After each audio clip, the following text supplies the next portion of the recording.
Good morning. Good morning. I'm so happy to see people early. It means that if you were a bird, you would be on time. So well done for being here, everyone. It's still a few minutes before we are officially starting. So you have 3 minutes to grab yourself a cup of coffee, a cup of tea, or whatever else your poison is on this freezing morning. Oh, might not be freezing everywhere. True. We tend to think if it's cold where you are, it's cold everywhere. I was talking to Melanie Hawken from the Lionesses of Africa. They're based in the Hague in the Netherlands, and she was saying how freezing cold it is there as well. But she was just wearing a thin blouse. I'm like, yes, but you guys over there have got double glazed windows. Your houses are built and insulated. She was like, yeah, because she's got a roaring fire over there and it's central heating. We're like, you don't understand this place. No, our houses are not built for the cold. No. Or our offices half the time. No. But thank goodness for blankets and tea and heaters. Hello, Belinda. Hello, everybody. How are you? How are you doing? Good, and you all? I'm Good, not on thank mute. you. No, you're not on mute. We can hear you. We can see you. We have 131 registrations for today. So we will just give it a few minutes. I was encouraging everyone to grab something warm to drink and just to make sure that they are ready for a brilliant, brilliant session.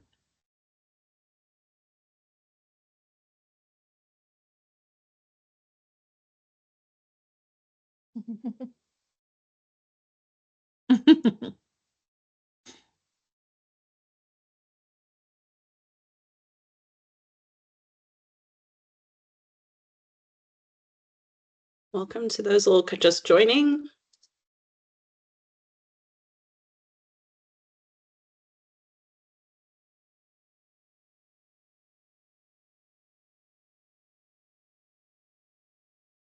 So we will just get started in a few minutes. You've waited so long for the report and for the findings. I'm sure that another 2 or 3 minutes will just keep you in suspense. Not too long. Hello, John. Good morning. We are going to be using the chat and the polls today, so do watch the side of your screen. Over and above the chat and the poll, we will open up to questions and answers towards the end. But you are very welcome in the meantime. If you have any questions or comments, use the chat function. We will monitor that. And if there are any questions that we don't cover during the webinar, we'll get back to them towards the end.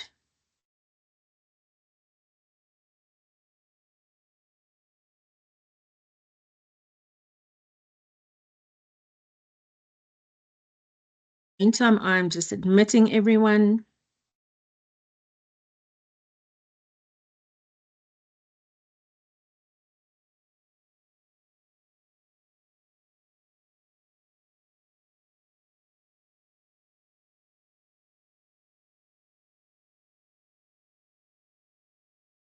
If you can keep yourselves on mute, and if you can keep your cameras off, except for the presenters, we'll appreciate that. Thank you very much.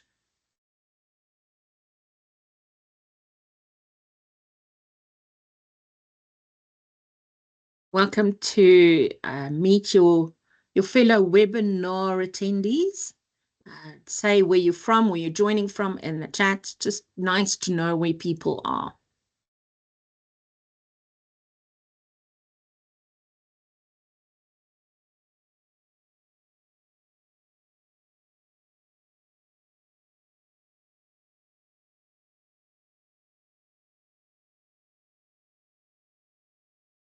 Morning, morning. Good Nice to see morning, some everyone. familiar faces and some new faces.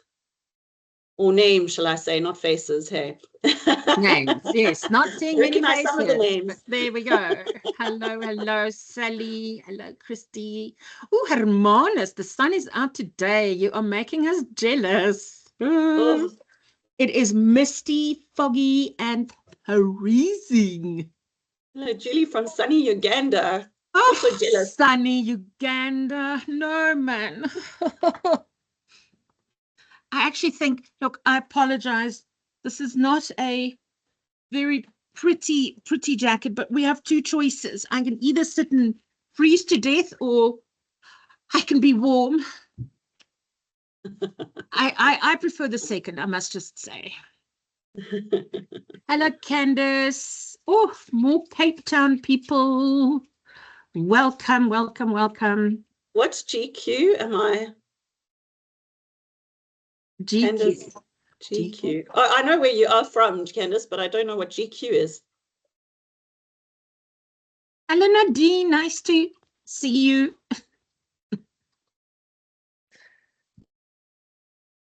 Winter fashion is incredible. I'm sorry. And underneath there are layers and layers and layers over and above the 2 pairs of socks. Oh, DQ, that place. Quebeca. Quebec. Yeah, that one. Thank you. I don't know. Thanks for explaining. You know, sometimes I need these abbreviations explained to me. We all do. We love our acronyms in our industry. Thank you, everyone, for being here, for being early, for being on time. Again, we're gonna give it 1 or 2 minutes. I think we'll start. Let's say we'll start at 9:05. In the meantime, say you've got 1 or 2 minutes to grab yourself a cup of coffee, a cup of tea, or both. We don't judge. And then we're going to really jump into today's webinar.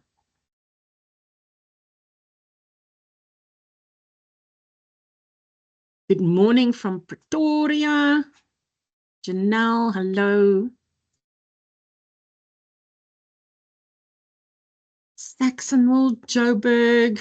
Yeah, you must also be cold, I'm pretty sure. Anywhere Gauteng-ish. Free State, I guess, as well. Very cold. And why are we always surprised? Like, how can it be so cold? It happens every year, regularly, but still we are surprised. And then December comes, like, how can it be this hot? Happens every year. I'll take it any time. You know, there's another cold front coming in July. No, shush, we don't want to know that. Anyway, ladies and gentlemen, it is 9:05, and let's start this webinar officially. The 2025 African Salary and RFP Trends Report, which was, the survey was conducted by nFold and in conjunction and partnership with the APMP Sub-Saharan Africa. We are very happy to bring this to you on a cold, misty morning where I am. But we're here, we're in good company, and I've got a pot of tea brewing over here, so I'm happy. I'm also, over and above happy, I am Izaan Kluter-Hamilton, Chief Inspiration Officer at nFold, and I'm so glad that you all showed up today. We actually have more people registered for this webinar than we had respondents to the survey. There's an interesting thing, no? That hopefully will encourage you all to participate in the next salary survey that will be, I think it's launched in the 4th quarter this year, but you'll get the news. So wherever you are logged in from, across the African continent, that shows that our community is already growing and that our voices matter. So let me throw out a question to get us started. If all the bid and proposal professionals disappeared tomorrow, would anyone notice? Or would the entire sales engine come crashing down like a badly written RFP And we have all seen those RFPs. I think this is almost a hypothetical question. Is that the word? Because we know everything that has to do with sales will come down to a crashing halt. And that, ladies and gentlemen, is why we're here today. That's the real conversation. Our visibility, our recognition, and our voices. So today we're unpacking the results of the survey. And it's not just about the stats and the slides. It's about what's behind it, what it means for you and for the entire industry. So we are going to talk about the survey results, the story behind the data, and then we're also towards the end going to give you time to reflect, share, and respond. Before we dive in, I want to introduce you to someone who plays a very big role in championing our profession across the continent. Belinda Wave. Belinda Engelbrecht is the chair of APMP Sub-Saharan Africa. And if you've ever met her, you will know that she is a true bid and proposal ambassador. Belinda, thank you so much for your leadership, your passion, and for being one of the loudest and clearest voices for our community. Over to you, Belinda. Thank you, Izan, and thanks for that introduction. So welcome, everybody. So today you are all here, as Izan said, for the launch of the first Africa-wide salary and trend survey for the proposal professionals that was created in partnership with the awesome people of nFold. So this is a milestone. So for the first time, we have real data that reflects the African experience and how we paid, how we work, and where do we need support. We had one in 2020, but this one is truly African. So at APMP, we exist to grow and strengthen this profession. So this report will give us the benchmark that we would need to start meaningful conversations with our teams, our leaders, as well as each other, and how we can support one another.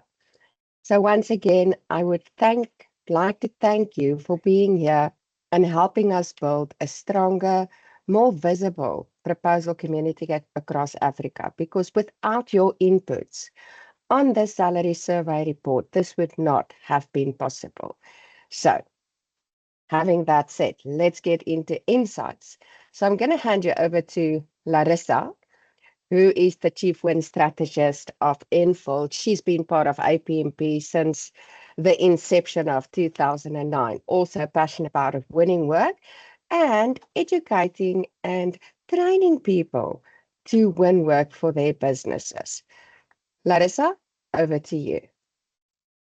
Thanks, Belinda.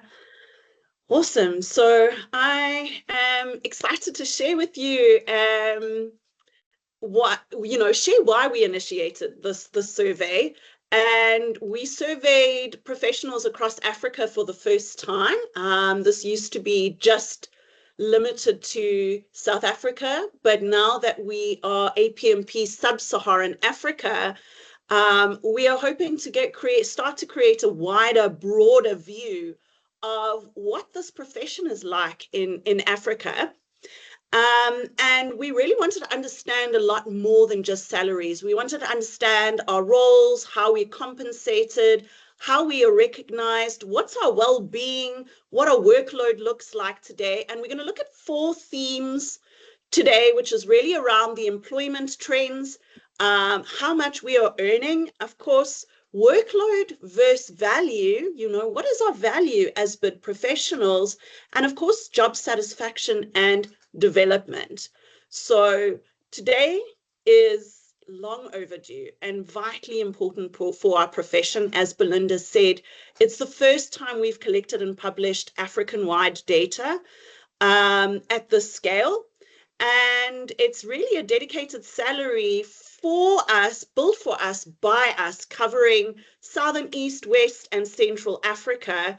And although this is just the beginning, we are really starting to see a powerful insight into the reality of work in Africa. what's working, where the pressure points are, and really how we compare globally.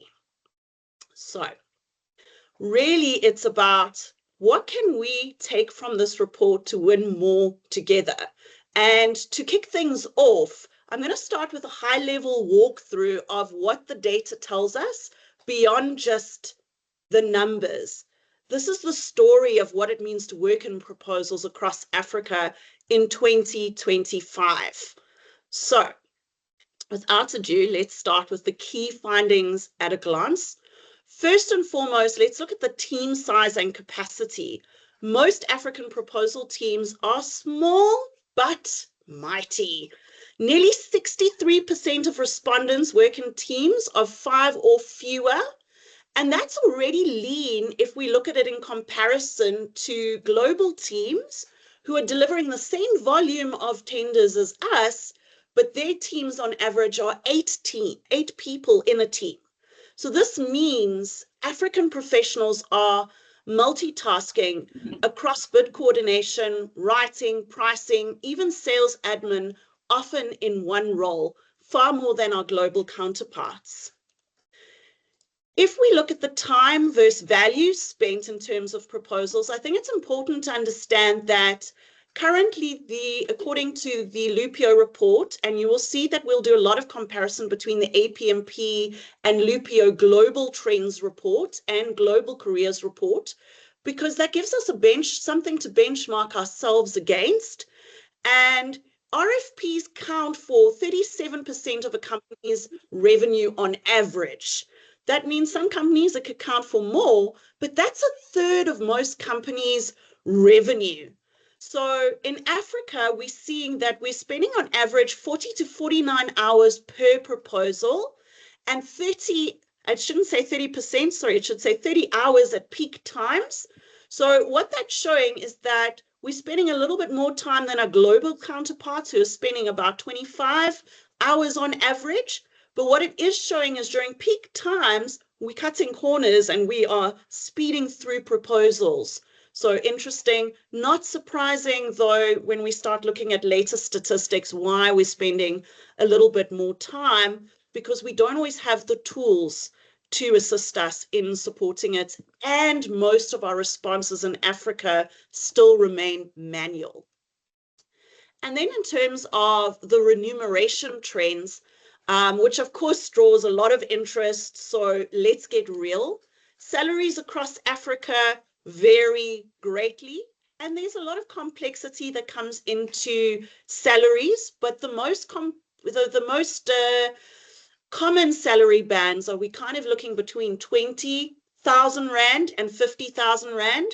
Keep in mind we had participants from across Africa, so not everyone's earning rands, but to find one consistent currency to report on, we are really sharing, we converted everything into rands for comparison.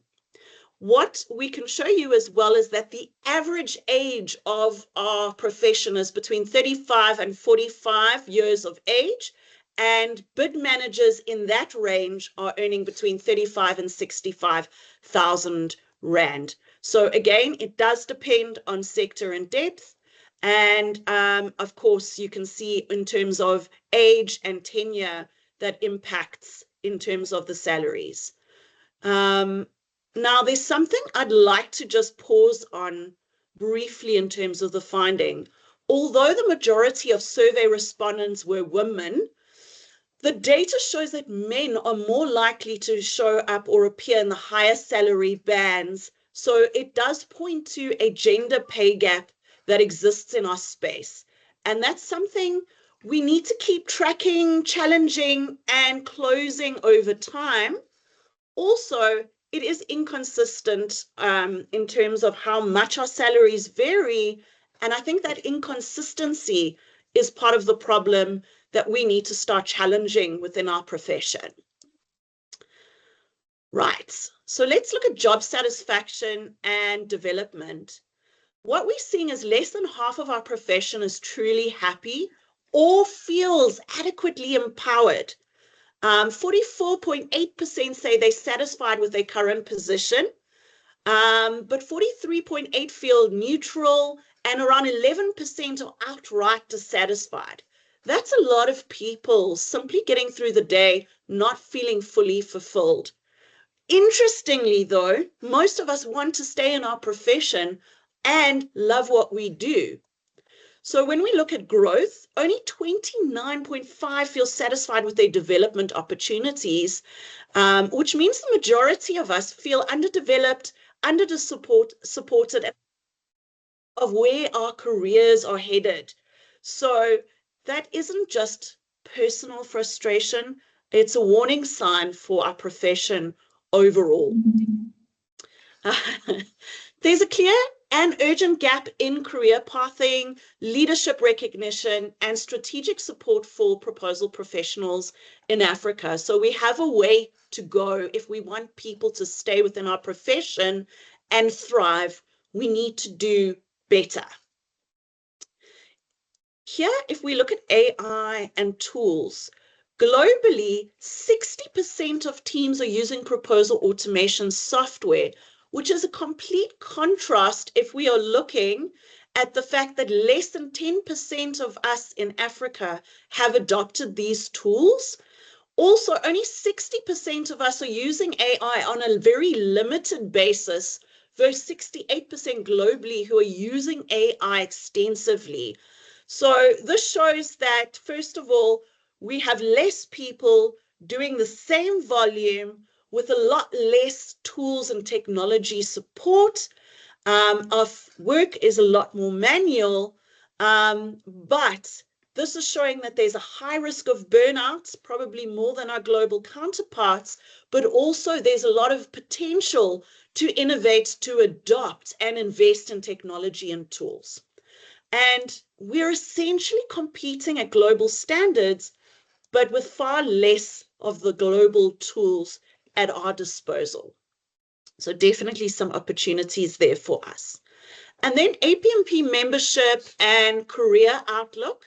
75% of the respondents that responded to the survey were APMP members. So that's a strong base, but we need to do more to reach out to those who don't already know APMP, which stands for the Association of Proposal Management Professionals, in case anybody here is not aware of that.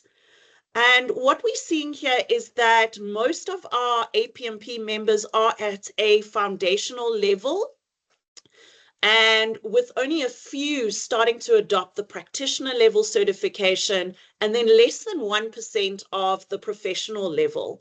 Interestingly enough, we are actually leading in practitioner adoption, even though it's such a small percentage, because globally, out of the 15,000 members, only 2% hold practitioner level certification. So an interesting statistic to consider. And then let's look at the sort of regional reach of the existing survey. So most responses, although we've got a wider view than we've ever had looking at Southern Africa, East, West, and Central Africa, the majority of responses are still coming from Southern Africa, particularly in Gauteng. So we still have a lot to do in our profession of starting to get a wider voice and participation from other parts of Africa, but also different regions within South Africa needs to grow to provide a broader continental snapshot. But this is the biggest one we've had than ever before, so that's quite exciting. And then I want to make a note on participation, even though Azan already mentioned it, we had more people register for today. I'm not sure if everybody has joined, but we had over 100, you must remind me, Azan, 121 people register for today. Oh, 131 people register, but we only had 104 people participate in the survey. So that really tells us something powerful. It tells us that there's real interest in the data, the trends, and the future of this profession. So imagine how much more meaningful the insights could be if every one of us on this call contributed to next year's survey and requested everybody to participate. Also, we're sitting with over 200 APMP members, which means not every single member is participating. So if we can get everybody to start to participate, recommend our peers, colleagues to participate, we're going to have even juicier information next year. And so we've decided we're not going to wait as long as we have previously. The last time we did a salary report was in 2020. We want to do this on an annual basis so that we are really starting to build a more representative picture for proposal professionals across South Africa. And it's about growing the data and growing our voice as a community together. We need to start building this awareness for this amazing profession that we call bid and proposals.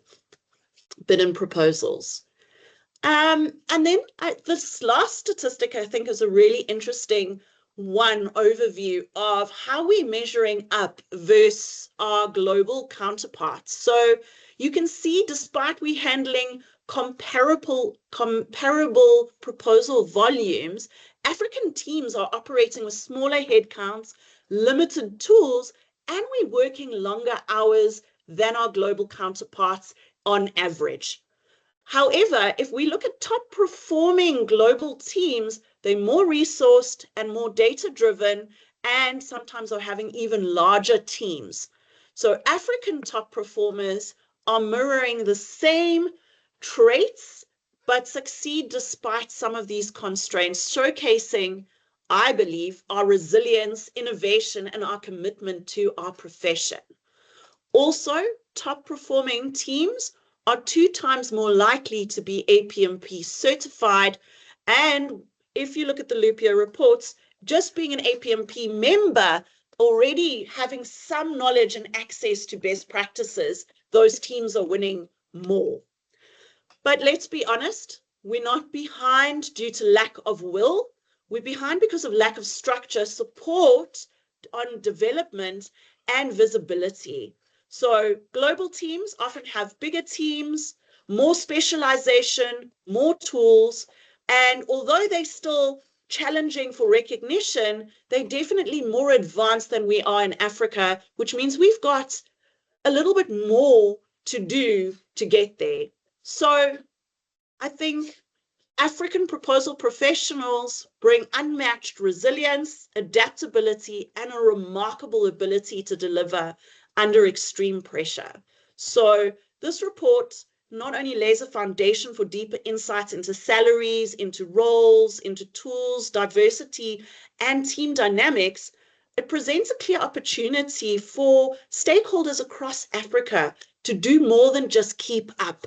It's time to scale what works, shift what doesn't, and build a profession fit for the future.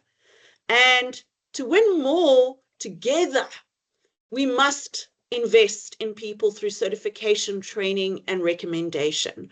We need to adopt smarter tools and AI to reduce workload and increase quality, but we also need to build more sustainable, well-resourced teams and clear paths to leadership. Winning more isn't about doing more. It's about working smarter together. Right. So that was really high-level overview. As mentioned, this year's survey gathered insights from 104 African professionals, and that's representing various roles, regions, and industries and backgrounds. So let's quickly look at who participated, and you'll see in this graph we've kind of shown where there's high representation. As we know, South Africa was the biggest representation, mostly in Gauteng, but we also saw some meaningful representation from South Africa, Namibia, Botswana, Zimbabwe, Kenya, Ghana, and Nigeria in terms of the survey. So we're excited about that. And it's a significant step forward, and it's a solid start to giving us an African-wide view, but we need stronger representation from across the continent for future editions. So I really call to those of you outside of South Africa and those in South Africa working with counterparts in Africa to get more participation.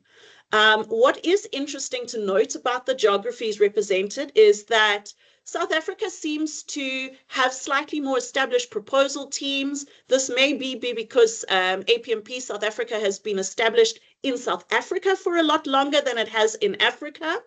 So it's suggesting a slightly more formalized approach to bid management in this region based on the data. West Africa respondents highlighted a growing interest in the profession, in professional proposal standards, but there was limited access to tools and structured team.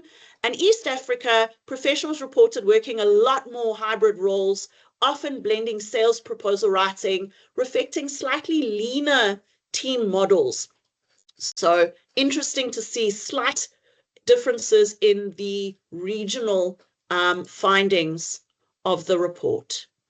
Then let's just look at the roles and job titles. Now, first, I really want to mention that job titles vary so much across our profession. That's why APMP actually has got specific names. So a job title, please note, is not the same as what you do as your job description.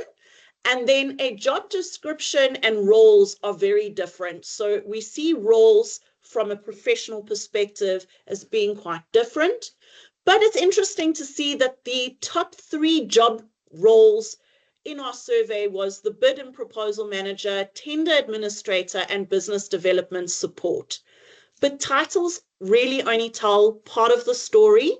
Globally, although the roles differ, in Africa, it's very common for us to be handling more multiple role functions. So our global counterparts, you're often seeing fairly big differences because they have bigger teams where you see a bid manager or a proposal manager, and then you're seeing a proposal writer. So you're seeing there's an editor, there's a designer, where often in Africa, even though the title may say administrator or bid manager, the workload often reflects a full proposal team in one person doing a role.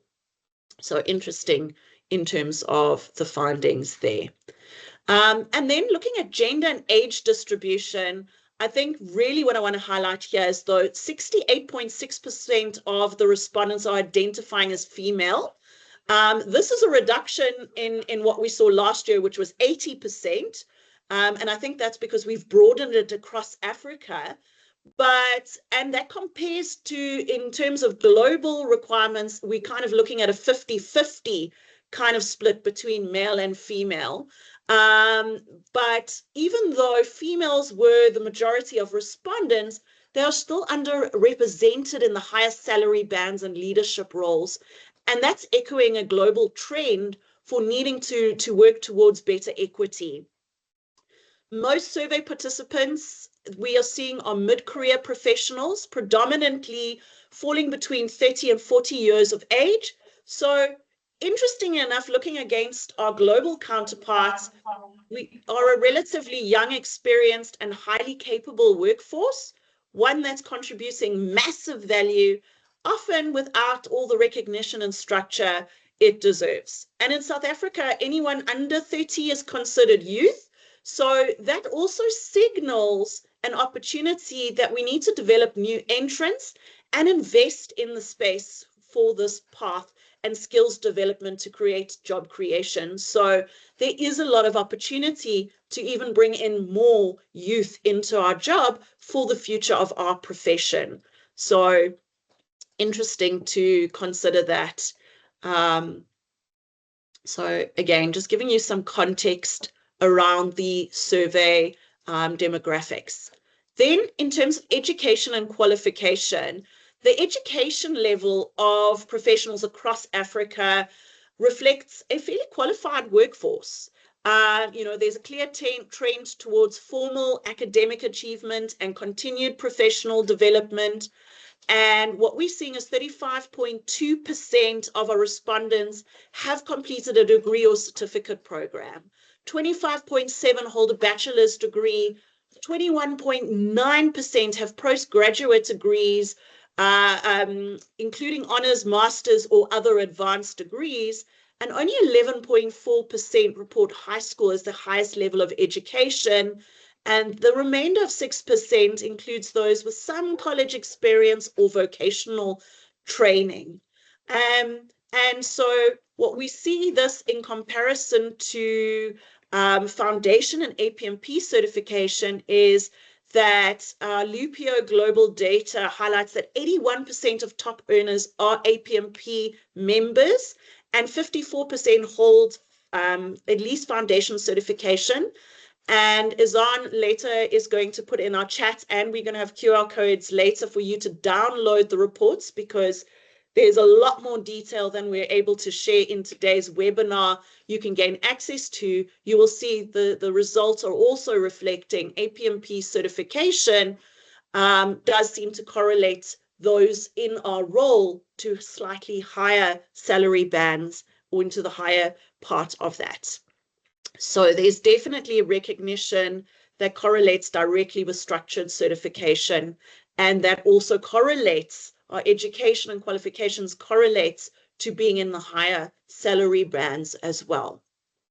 So then looking at the top industry represented in the reports, we can see here that the top respondents, there was quite a wide variety of participation across industries, but information technology and telecommunications, professional services, energy and utilities, financial services, construction and oil and gas were our top 6 industries that were represented. But we're seeing a nice broad cross-section highlighting that there's a growing role of structured proposal and bid management across various sectors and industries. Right, now the part I'm sure many of you have been anticipating is, what are we earning as proposal professionals? Before I get into the data, I just want to talk about the Lupio, or the global average.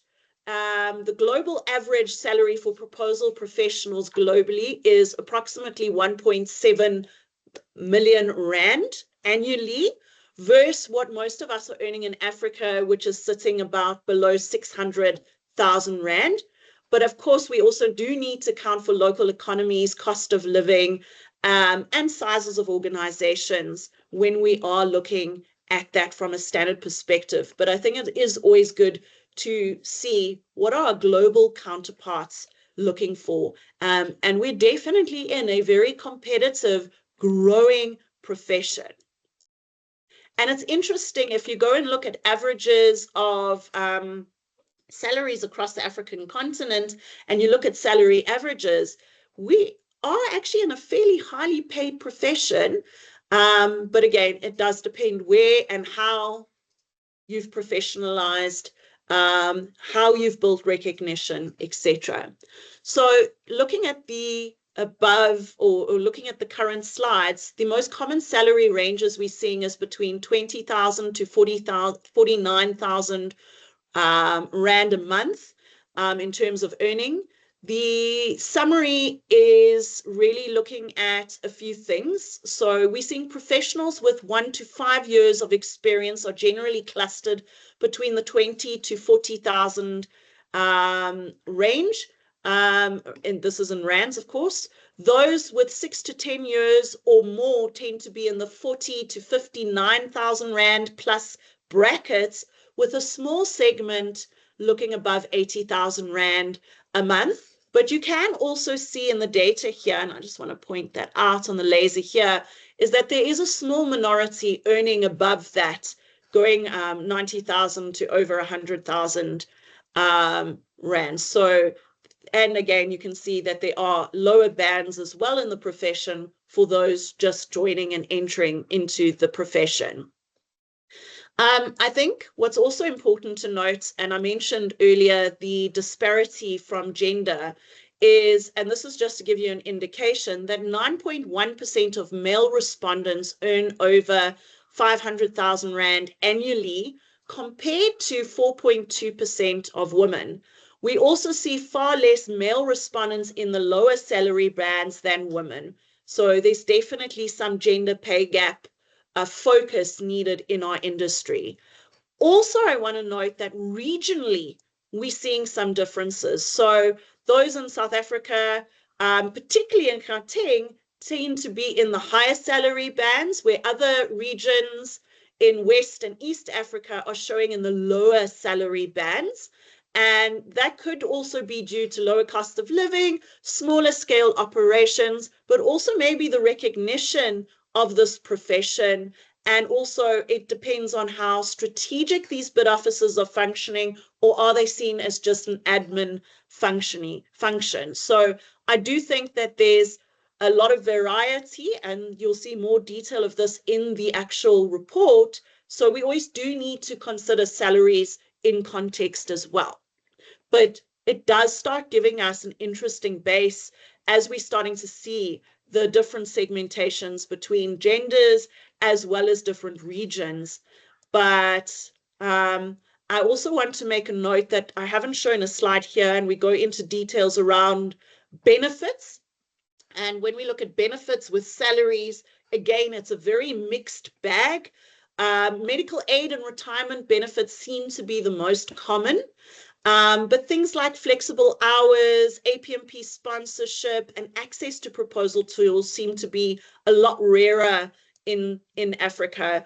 And that tells us there's a lot of room to grow, not just in paying, but also in the quality of support offered to bid professionals going forward. Because the data was quite varied, we have put together as nFold, based on what we've seen in the survey, based on what we've seen in terms of current job roles in the market as well, we've put together a proposed sort of banding that we believe gives some guidance for your organizations and leaderships to be looking at. You'll see here that what we've considered is also the APMP certification and the years of service in terms of that. So you'll see we're talking your intern, junior levels, 0 to 3 years. We've got sort of banding, and banding obviously will depend on years experience, certification, tenure, the size of the organization that you're in may also have an impact. We see that corporates will tend to pay slightly more than a small organization. So interesting to look at that. APMP Foundation, obviously your starting level of certification, moving into practitioner from about 3.5 years of experience, and then APMP practitioner and professional moving into about 7.5 years of experience and more. And then, of course, your top levels, kind of where you're starting to manage larger bid teams. So interesting in terms of that. So hopefully you will find this a useful tool going forward with your teams.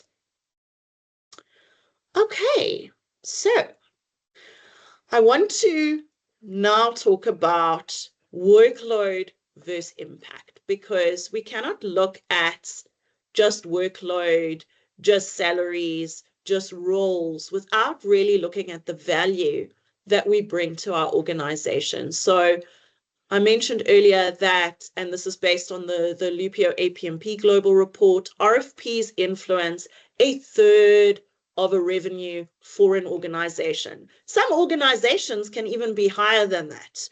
But if we look at the fact that we contribute to 1/3 of the revenue, there's a lot of value in the sales enablement, in the job creation, in the job retention that we add to our organizations. So I think it's important we and our leaders need to understand that we are the job creation department of our organizations, and we do contribute to sales. So I wanted to make sure we look at that before we look at the context of some of the data. And so here's a nice, interesting comparison between Africa and global. And what we're seeing here is that, as we know, we are generally working in teams of 2 to 5 people, but we're delivering the same volume of proposals versus our global counterparts, which on average are sitting with 8 people on average.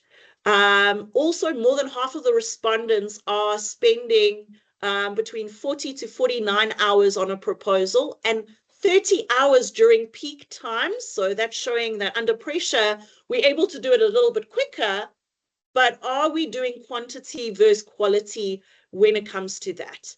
Also, we've got to consider that a lot of the work that we're doing in Africa, particularly in the public sector, is still very manual, physical, paper-based than our global counterparts. Yeah. Also, we've got to consider that the proposal software, so not only are we differing in team size, we are also got a far less adoption in terms of proposal automation tools, far less adoption in terms of AI adoption, although we are slowly starting to catch up. There's a lot of opportunity there. But also the hours that we're working versus our global counterparts differs. So 72% of people in Africa are working 40 to sometimes more hours over peak times than we are, 40 hours a week to more hours than our global counterparts, which are only 43% are working more than 40 hours per week on a proposal and tender. So that's telling us our work-life balance, or should I say our life-work balance, is not as equated or as equal as our global counterparts. Also, globally, the average win rate, and Africa was part of that, is 45%, which shows that there's a lot of improvement needed in pre-pursuit work, qualification, and bid maturity, with only top teams winning more than they are losing. So again, what that is showing is that top teams are more selective, they're more resourced, and that they're doing more hours. Also, some interesting statistics is the more the stress teams, the more stress, the more pressured the teams are, the longer they are taking. So they take 10 hours on average longer to put work out. So there's a direct correlation between that and stress. So imagine what we could achieve with even modest investment in tools, training, time, and a little bit more resource investment into our proposal team. So I think this was a very interesting view of the data.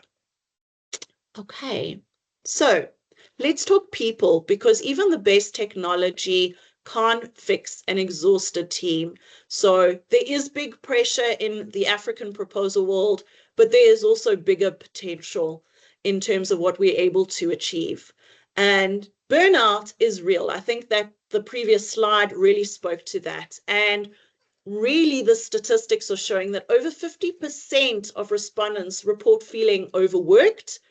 And as mentioned, the Lupio APMP report shows stressed teams take 10 hours longer per RFP than their less stressed peers, and they win less. So I think there's a call to action here for organizations and companies to help provide the tools necessary, the development and the skills necessary, and the support to make happier teams, because they're going to win more and they're going to spend less hours per proposal, per tender.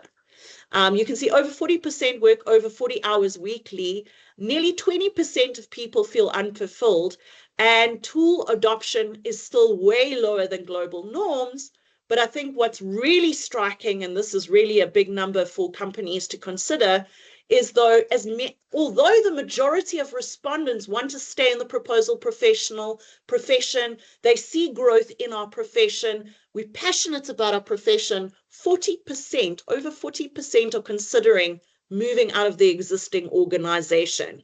So there's a high risk for companies to lose talent unless there's clear progression and benefits that need to be communicated. And we're really a hungry profession for growth and professional development. So definitely something to look at if your companies are not already sponsoring your APMP membership, your APMP certification, and not helping you invest in the tools you need to do your job.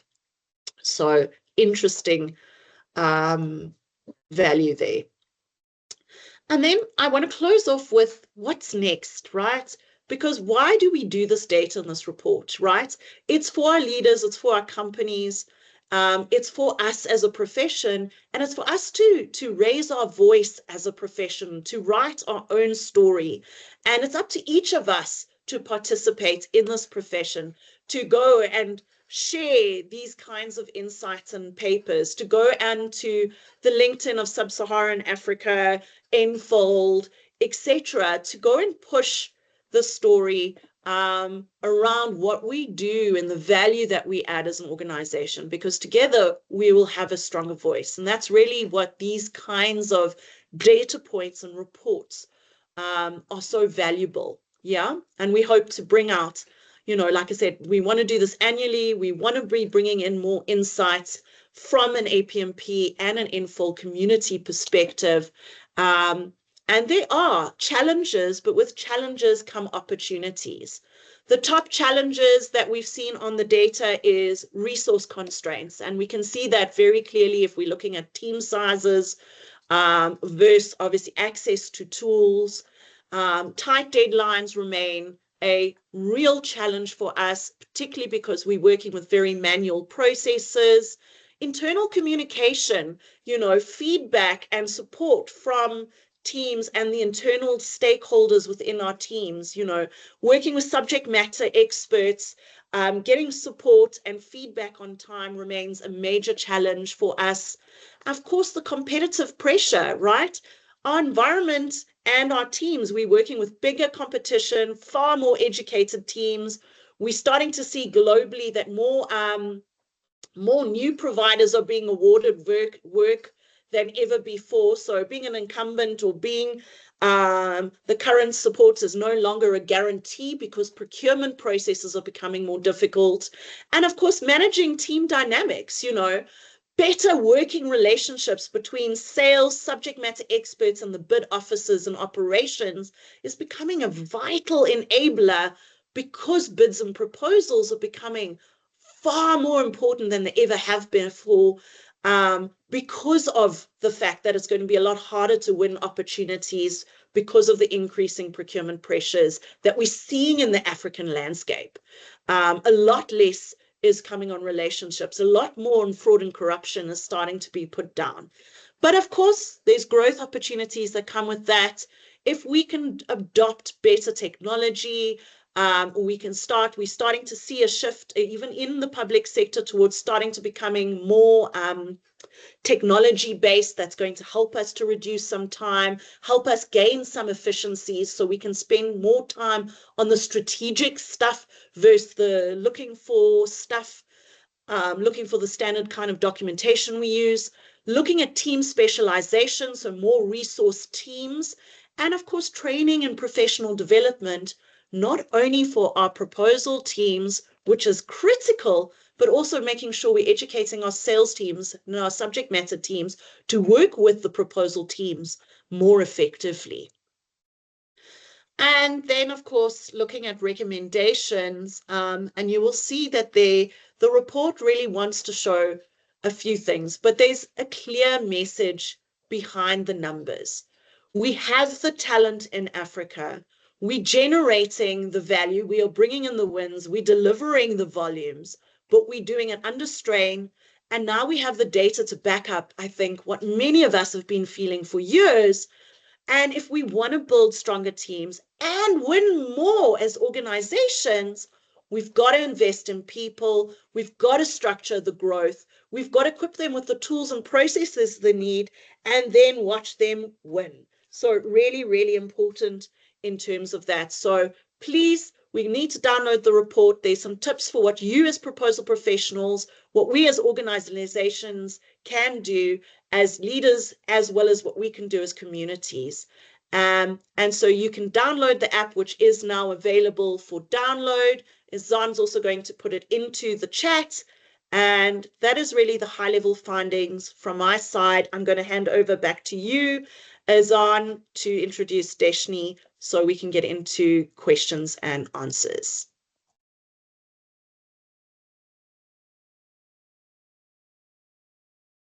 Zan, you're on mute.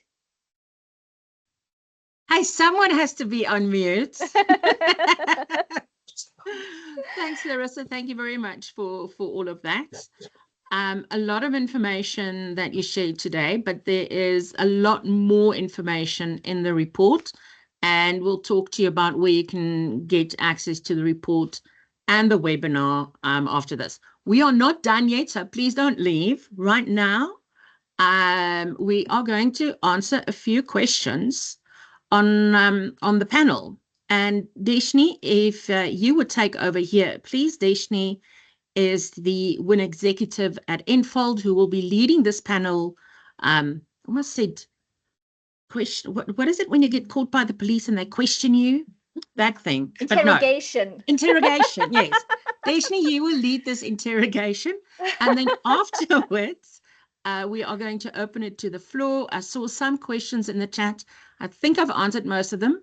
But Desh, over to you. And then we're going and we're opening it up to everyone. Cool. Thank you, Izan. Thank you, Larissa, for this amazing stats. Some really great insights coming out in the survey, and a huge appreciation for these stats. Some confirming what all of us have been thinking. We really do work harder here in Africa. But don't pat yourself on the back just yet, right? We definitely need to adopt and use more AI so we can avoid burnout and we can start working smarter. So some nice global trends there as well, showing the gender parity trend and etc. So some really great insights. I would recommend all of you to please go and download that report and have a look at some of that detail. Okay, so lots of information. Let's unpack some of these insights with our expert panelists, who are Larissa, Izan, and Belinda. So you've all been introduced already. And I'm going to go for my first question. I'm probably going to ask Larissa, what does this data reveal to you about the current state of proposal work in Africa? So I think it's very clear that it shows that we are working under a lot of pressure. There's a lot of pressure on volume, and that's also got a lot to do with our economy. It does show us that there's a lot of room for growth, for upskilling. I think that, one bid manager doesn't equal another bid manager in terms of skills. Also, we know that every RFP, every tender is different. So, even though the data says on average we're spending 40 to 49 hours, we know in some cases we've spent almost 3 months on an opportunity that's quite complex. So I think everything in the data needs to be looked in context. But it is clear we are doing more with less. And we're seeing more and more of that. I think more pressure is being put on organizations and specifically on the bid office function as businesses are finding themselves under more pressure. And is that really equating to better quality versus quantity? Is that really relating to a better win rate? If we look at the global data, we're seeing the win rates actually starting to reduce because we are not being as strict as we should be with qualification. And we're seeing that there's an expectation that we need to be responding to even more. So I think the call to action is that there's a lot of opportunity, but organizations really need to look at investing in their bid function and how well their bid function is working with their sales teams, as well as their operational teams and pricing teams, subject matter experts. We cannot divide the bid and proposal process from the overall business development process. And if we look at that, a third of our revenue, and the data was a little bit incomprehensive to say what was Africa's versus globals. I'd suspect it's probably even higher in Africa, particularly higher for those organizations focusing on public sector work. So that's something I'd like to improve in our next edition, is really looking a lot further into the win rate. But the data proves that the more mature, the more investment, and the better your bid function and how strong your qualification process is adopted in your organization, the bigger your win rate is going to be. And ultimately, isn't that what companies want? We want to win more, but we've got to do it smarter, not working harder. And I think in Africa at the moment, we're working a little bit harder than smarter. And that's got to change, because we are still seeing too much as an admin function from a value perspective than a strategic function. And I hate to tell you, organizations, that has changed. A lot less sits on your sales teams than the bid teams. They've got to work together. And that might be a little bit controversial, but both are extremely important. I love controversy, so I completely agree with you on that one. We have to be working hand in hand together, so that we can increase that win rate and also capture some of those insights that the sales force has, so that we can translate it into winning bids, right? So thank you so much for that, Larissa. I'm going to go next to Belinda. Belinda, are you here? I'm back. You're back. Awesome. Just in time. Okay, Belinda, what advice would you give to someone looking to negotiate their next salary or promotion? Okay, so thanks, Deshni. I think it should start already at when you do your annual performance review, You should list your achievements and how they positively impacted your team and the company. You should reflect on what you've accomplished, your skills, and your contribution to the business for the year. And you need to dry run this because you need to keep your emotion and make sure your demeanor is right for this discussion because it's always a sensitive discussion, right? So what I would advise the people is to do those dry runs, run it through with one of the family members, let them do scenario questions to you. What if the manager says, no, this is the only money that we got to give you, then you can start to negotiate other benefits that might work for you, like coming in less into the office to save at least on that cost, to make up for something else that you feel you do need. But when it comes to the promotion, show that you have changed, so that you have invested in educating and training yourself to do better, not just for yourself, but for the business. So those, I feel, are key things that people should think about, or the advice that I would give them when they want to go and discuss either salary increases or negotiate their salary increase, because in general it's KPIs linked. But to negotiate that or for a promotion. So I mean, some businesses are open, and if you are a manager reporting to a manager, your current line manager can already make leeway at their manager, who's the ultimate owner of the decision on why they do think you should receive it, but you should have proved yourself. You can't ask for a better salary or negotiate a better salary if, number one, you didn't perform, right? If you were not there to support the team whenever they are under pressure, because those are all things that are being considered. Are you a good team player? Did you do what you had to do? There's a lot of things that managers look at when it gets to that, and they'll ask you those questions as well, everything that relates to your performance. So, and as I said, you need to make sure that you do have that backup plan when they say, unfortunately, we cannot give you a higher salary increase, but we can look at you working less in office and more remote to make up for that. Thank you, Belinda. So you rightly said, right? It is a very sensitive discussion. And, some company, you need to have the facts, or your work needs to speak for yourself.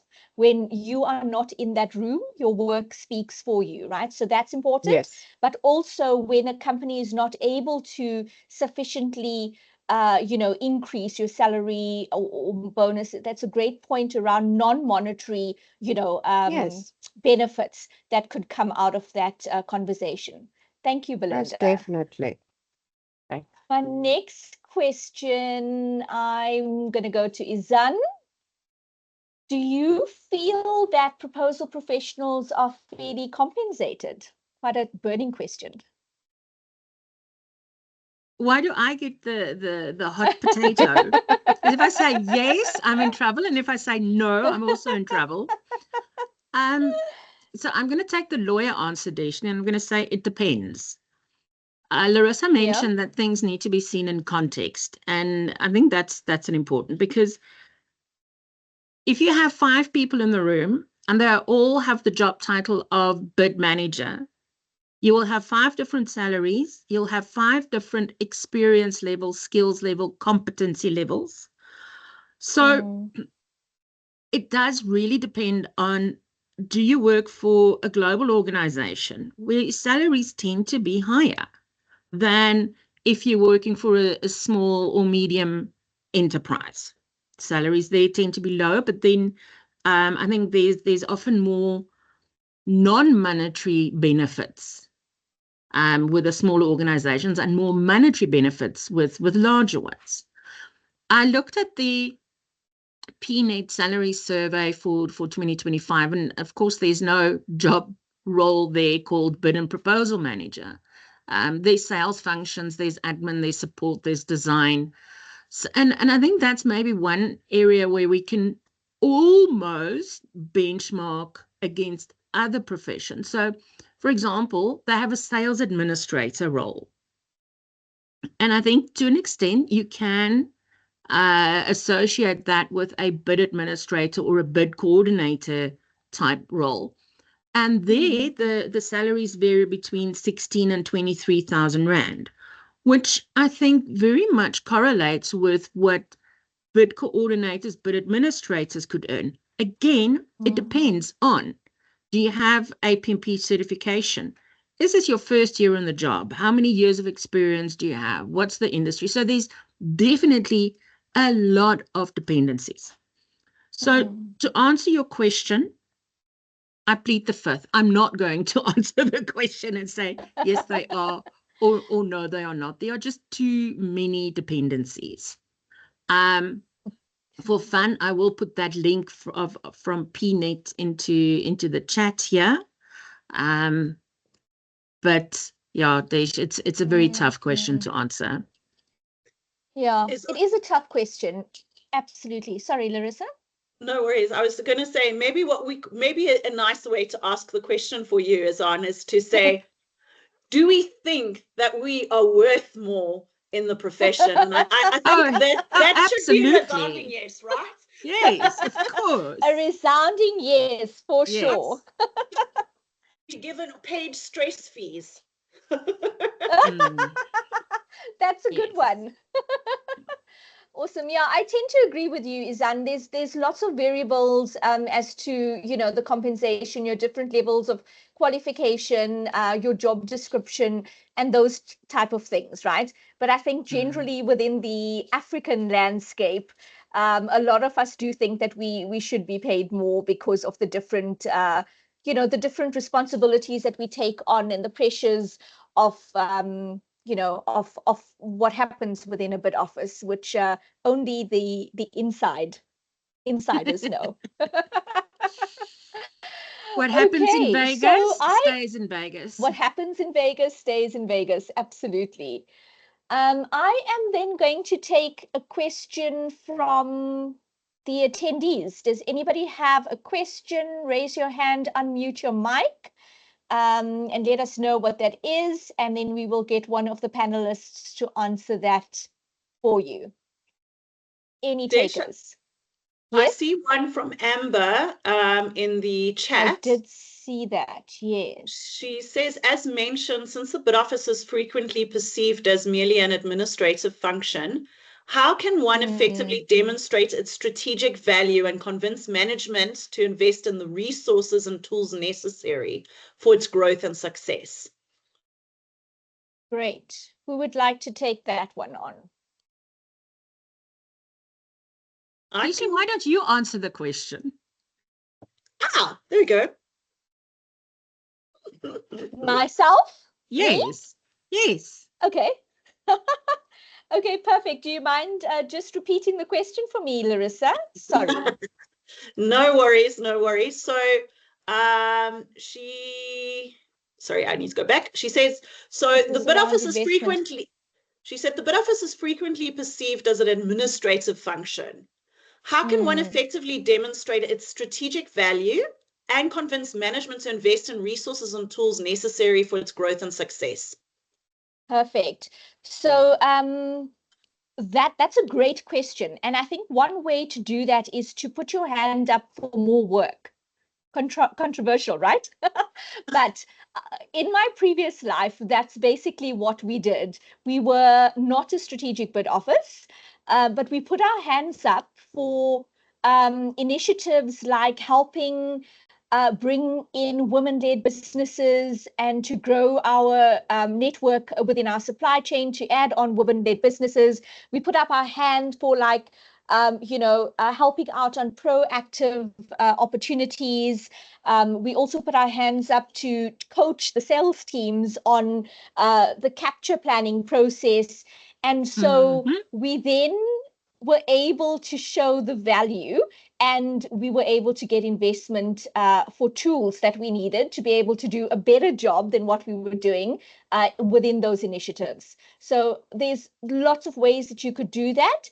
But in my experience, putting up your hand and becoming more visible for or taking on more high visibility projects within the organization can help see you or set you apart as not being seen as a purely administrative function, more strategic, because you're getting involved in the pre-pursuit and you're getting involved in the win-loss, a little bit more active in those kind of areas within the bid process, but also you are leveraging those insights and feeding that back to business, and you are picking up your hand for high visibility projects. So I think that's a great one. And Desh, I just want to add to that one, if you don't mind. Sure. I agree with what you've said, but I think the other thing is that too few of us in our bid offices actually understand what our cost is to our business and what our average cost per tender process is. And what is that cost versus the return on investment we bring into our bid office functions? And if we want leaders to understand, first of all, we need to look at these statistics. I would definitely look at this report in conjunction with the global RFP trends report from Lupio. There's a career trends report and an RFP trends report. We've combined it into one here in Africa. And there's another beautiful white paper from Strategic Proposals called How the Best Wins. And when we start taking that information, we need to understand what our costs are. We need to start measuring the right things besides just win rates. And we need to start showing the statistics so we can communicate to our C-levels in what they understand and care about, which is ultimately the bottom line. And how can investment into our bid function help us to do things quicker, better, less risk for the organization, and more return for the organization?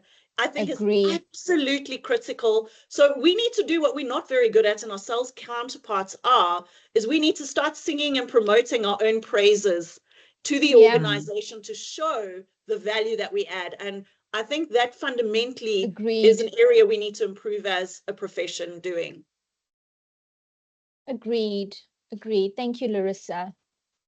I think Belinda wanted to add something to that. Yes, Belinda? No. No, sorry, I thought you didn't. Okay.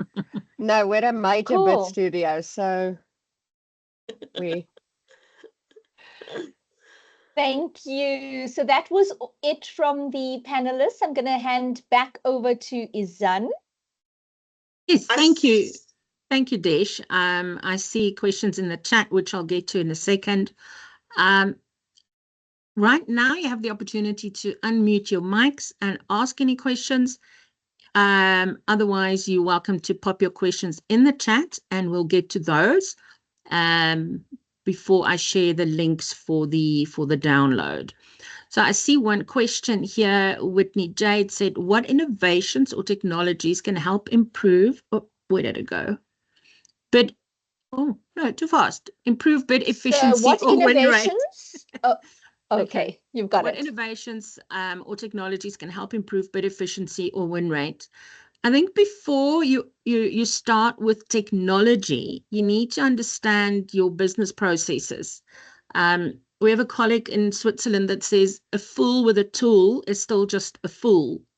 So no tool or technology is going to fix your efficiency or win rate if your existing processes and engagement and knowledge and integration into your business is not already at that level.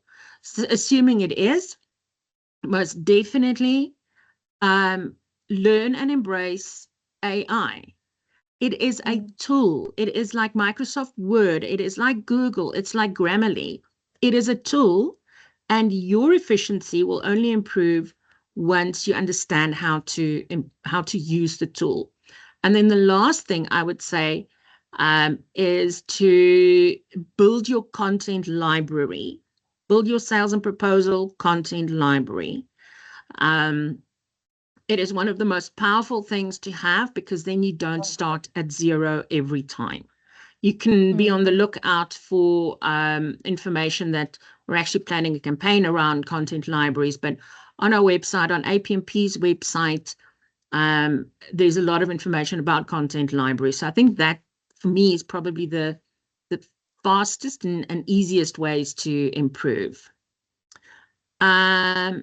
Then, Wendy, I see you copied, thank you very much, a question from John, again, which AI tools are best suited to our industry. When it comes to AI, it's sort of become a blanket word these days, because Grammarly is AI. AI is now built into so many of our front-end tools that you don't always know whether it's you or the tool or AI. Having said that, we at nFold, we use ChatGPT, we use the ring-fenced version, the paid version, which means that none of our content gets used in the bigger, wider world or leaks. So I think the type of AI tool you think could improve your bid and proposal efficiency or your win rate or for your industry, I think it really depends on what you're expecting this tool to do. So I would just say start with the basics, but definitely ring fence. Don't always use the free stuff. There's pros and cons to that, but try a few. A lot of them have got free trials. We didn't just pick one and then landed and stuck to that. We did try quite a few. Nomza, yes, the recording will be uploaded to our website later today. Canva, oh yeah, we love Canva.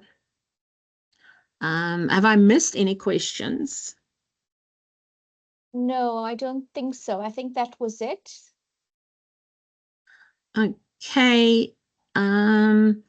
We are scheduled to go until 10:30, but if there aren't any more questions, let's then just wrap up with a few closing and housekeeping remarks. The QR code on the screen is to give feedback. And the feedback is not just to rate this webinar. You also have the opportunity in the feedback form to list questions that you would want to see asked in the next survey. I did post the link as well, if you're not able to take a screenshot or to activate the QR code. But please give us your feedback. It is your opportunity to list the questions you want asked in the next survey. So influence, let your voice be heard. And then what you all are waiting for is the link to the report. Right now, if you go to this link, you'll be able to download the report. The webinar will only be uploaded a little bit later today. So I've also put the link in the chat, and here's the QR code. We will also be sharing this on social media, on LinkedIn. So if you follow APMP Sub-Saharan Africa or you follow nFold on LinkedIn, you'll be able to get the report and the webinar there as well. I think, ladies and gentlemen, that brings me to the end of today, of our story. This is about our profession. It is about getting our voices in Africa heard. This is not just about the little bottom part of this beautiful, wonderful continent. It is our profession, growing it. And the only way we can grow it collectively is by being a collective. So please, if you're not an APMP member, contact APMP, contact nFold. We can help you become an APMP member. Follow the industry, sign up, learn, engage. That way, all of the knowledge you think other people have, you'll be able to gain yourself as well. So from my side, I'm going to hand over to my colleagues to also say a goodbye and a last word. But from my side, thank you so much for joining and for letting your voices be heard. Deshni. Thank you. Thank you, Izan. Thank you, everybody, for joining. Some great insights. Go and read the report and try and take away one or two things that you can do to upskill yourself so that you can increase your salary this year. Let's do that, right? Thank you. Thanks, Belinda. all. Thank you all. Yes, and it was great seeing some familiar names. I won't say faces apart from you three. Again today. And as mentioned, you know, those of you who are not members, please reach out to Annelies at apmp.org.za or even to nFold, because they'll be also able to shove you in the right direction. So we look forward to you to become members. And for the next survey that's going out, please check our LinkedIn. Please check all our pages. It gets emailed. nFold posts it. APMP SSA posts it. So it is out there on social media. Thank you all. And thanks, Larissa, Izan, and Deshni. Thanks. Thanks, Larissa, everybody. over to you. Thanks, Izan. Thanks, everybody, for your participation. I also want to mention that, remember, APMP Sub-Saharan Africa is a non-profit organization that's there to build the voice for us as a profession. As APMP, we can have discussions with procurement teams and discussions that we simply can't have at a company organizational level. And as we have grown now, as we are now officially APMP Sub-Saharan Africa, please help us, those of you who are not in Gauteng and those of you who are not in South Africa. We need champions to volunteer their time, because we are a volunteer committee, to start championing for us in there. And so if you want to, please connect again with us from APMP or nFold. We'll connect you so we can start talking about how we start championing and bringing value to you in Nigeria, in Uganda, in Kenya, everywhere in Africa. We would love to be adding a lot more value to your teams and to help you to grow this profession. So, but we need to do it together. So thanks. Thanks, everyone. Have a great day. Take care. Thank Bye. you. Bye-bye.